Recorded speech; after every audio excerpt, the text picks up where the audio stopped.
गीली शर्मगाह से क्या मुराद है?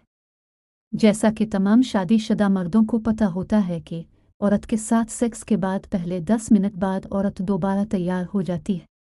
अगर 14 साल लड़की डिस्चार्ज हो भी जाए तो वो भी रेडी ही रहती है और मज़ीद सेक्स करना चाहती है।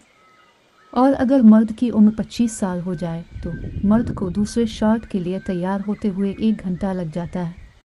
और अगर औरत की उम्र 25 साल की हो तो इसे पहले शॉट के बाद दोबारा तैयार होने के लिए 5 मिनट लगते हैं। तीसरा 35 साल की उम्र हो जाने के बाद औरत के सेक्स सेल बैठ जाते हैं और मर्द के 50-60 साल तक रहते हैं। औरत अगर शादी होने के बावजूद किसी बहाने किसी औरत से ताल्लुक़ बनाती है तो एक अक्लमंद मर्द को पता चल जाता है।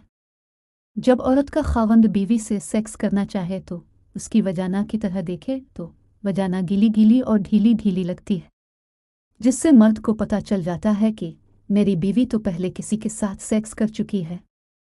क्योंकि औरत अगर सेक्स करती है तो इसकी वजाना की शक्ल 24 घंटे के बाद अपना खुश्कपन वापस अपनाती है। क्योंकि औरत का सेक्स करने के बाद इसकी वजाना की खुश्क सूरत 24 घंटे के बाद वापस आ जाती है और गीली गीली लटकी हुई शर्मगाह से मिलविम हो जाता है कि औरत कुछ घंटे पहले ताल्लुक़ बना चुकी है।